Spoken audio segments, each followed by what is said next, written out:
Hello दोस्तों, रत्न नमस्कार। दोस्तों, आप देख रहे हो मेरा ऑटोबायोग्राफी रत्नेय टेल्स मेरे यूट्यूब चैनल रत्नेय व्लॉग्स पे। गाइस, जिस पीएनटी में मैं रहता था बचपन में, वहाँ पे बहुत लोग थे जो आगे चल के एक्टर एक्ट्रेस बने। उसमें से ये सीमा देशमुख जी है, वो बी8 में तभी रहती थी जहाँ पे मैं बाद में रहने गया। मराठी सीरियल में आपने इनको देखा होगा। ये स्नेहा रायकर जी है। शादी के पहले जब वो कॉलोनी में रहती थी, उनका नाम वैशाली सोडनकर था और ये D2 या D3 में वहाँ पे रहती थी। उसके बाद अनंत चव्हाण है जो D10 में पीछे रहता था। जाऊबाई जोरात हो या श्यामची मम्मी, ये बहुत सारा मराठी ड्रामा में अनंत ने काम किया है। उसके बाद एक मेरा जो अच्छा फ्रेंड था वो सेम बिल्डिंग में रहता था, रवि के बाजू में रहता था, राकेश दुधवड़कर। तो राकेश मेरे साथ अश्वमेध कला मंच में भी था। अभी बहुत सारे मराठी सीरियल्स में ये छोटे मोटे रोल करते रहता है। और अभिजीत सकपाल, खैर इसने कुछ प्रोफेशनली तो नहीं किया, लेकिन ये काफ़ी अच्छा लिखता था और डायरेक्शन वगैरह करता था। मैंने उसके साथ एक ड्रामा में काम किया था जिसमें मैं स्टूडेंट था और मज़ा आया था उसमें। तो रवि चव्हाण ने महाराष्ट्राची लोकधारा नाम से एक हमारे यहाँ पे शो किया था कॉलोनी में। शुरुआत गणेश वंदना से की थी और एंड उसका शिवाजी महाराज का राज्याभिषेक अभिषेक से किया था। काफ़ी फेमस हुआ था वो। मेरे भाई ने भी बहुत सारे ड्रामाज एंड एक्टिविटीज़ में काम किए थे।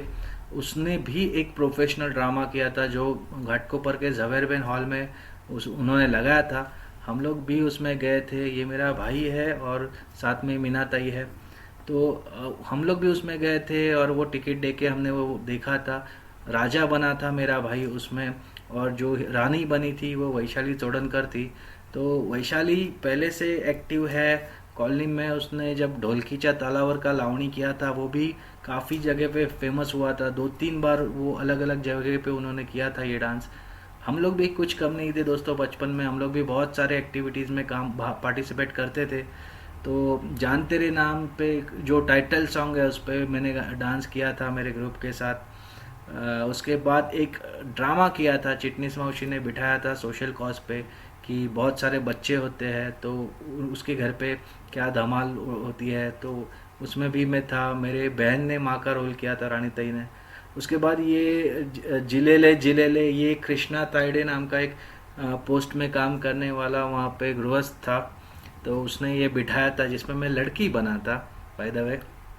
और ये मुंगड़ा मुंगड़ा जो आशा दीदी थी, आशा राजपूत D1 में रहती थी, उन्होंने ये डांस बिठाया था। हम लोग इसमें आजू बाजू में डांस करने वाले शराबी बने थे। और हेलन कौन बना था? तो ये हमारा दोस्त शैलेंद्र ठसाड़े। जी हाँ, शैलेंद्र को तभी लड़की बनाया था और ये बीच में नाच रही थी और आजू बाजू में हम नाच रहे थे। शैलेंद्र के साथ मैंने भी काम किया है। शैलेंद्र के लिए मैंने एक ड्रामा लिखा था। ये जो देख भाई देख में करीमा का कैरेक्टर था, उसके ऊपर वो बेस्ड था। ड्रामा का नाम था गणपतची धमाल। पूरा कॉमेडी था लेकिन थोड़ा लंबा खींच गया था वो।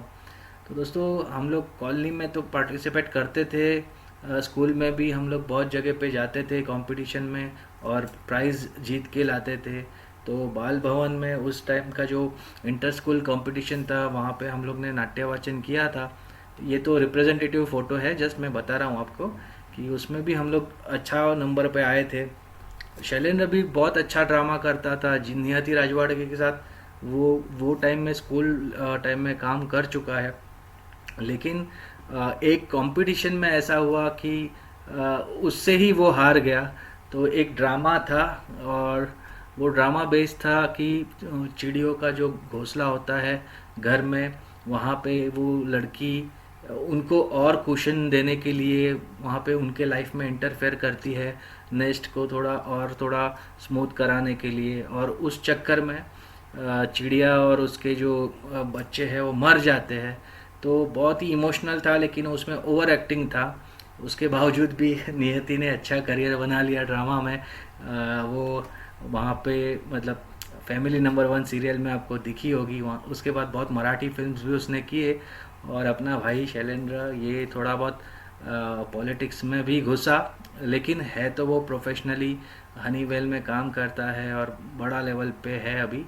तो anyways, coming back to my story, sixth हो सेवन्थ हो, मैं बाद में हमेशा मॉनिटर रहा और मुझे पावर में रहना हमेशा पसंद आता था, क्योंकि टीचर्स का तो मैं फेवरेट था ही। और जो स्टूडेंट्स मेरे से पंगा लेते थे, जो बहुत गड़बड़ करते थे, आवाज़ करते थे, उनका मैं नाम बोर्ड पे लिखता था। और फिर क्या होता था, तो जो लेडीज़ टीचर है वो मोस्टली उनको पनिशमेंट देती थी, और जो जेंट्स टीचर थे वो तो धुलाई करते थे। तो मुझे अभी भी याद है, खरात सर है या चौधरी सर है, वो टाइम पे मैं थोड़ा कम लोगों की नाम लिखता था जो ज़्यादा ही न्यूसेंस कर रहे, ताकि कम लोगों को फटका पड़े। ऐसा नहीं है कि मुझे डांट नहीं पड़ती थी, मुझे भी उस साल डांट पड़ी थी, क्योंकि मैंने लास्ट बेंच पे बैठना पसंद किया था, ताकि जो लास्ट के मिस्चीवियस स्टूडेंट्स हैं उनके साथ रह के मैं उनका थोड़ा मोटिवेशन बढ़ा सकूं और थोड़ा उनको सही रास्ते पे ला सकूं। टीचर को लगता था कि मेरा पढ़ाई पीछे रह जाएगा, लेकिन सेवन्थ स्टैंडर्ड में भी मैं उसके बावजूद फर्स्ट आया था। एंड 1993 में बहुत कुछ हो रहा था। यहाँ पे वीरप्पन है, जो कर्नाटका में चंदन का तस्करी करता था लेकिन खूंखार बन चुका था, बस को उड़ाया था, पुलिस को मार दिया था। उसके बाद जो सीरीज़ है बॉम्ब ब्लास्ट की 1993 की, वो तो आप सबको याद होगी। मैं तभी जो ड्राइंग कंपटीशन है वो देखे घाटकोपर से लौटा था, घर पे आने के बाद मुझे ये सब टीवी पे ये सारे दृश्य दिखे थे। उस साल और भी एक भयानक चीज़ हुई थी दोस्तों, वो था लातूर का भूकंप। 6.2 का वो रिश्टर केयर पे उसका मैग्नीट्यूड था, काफ़ी नुकसान हुआ था। 7,000 के आसपास लोग मारे गए थे। तो हमने भी हमारे स्कूल्स के टीचर्स के साथ घूम घूम के हमने बहुत सारा रिलीफ फंड इकट्ठा करके वो लातूर में भेजा था। तो दोस्तों आज के लिए इतना ही, मिलते हैं नेक्स्ट एपिसोड में। तब तक के लिए धन्यवाद।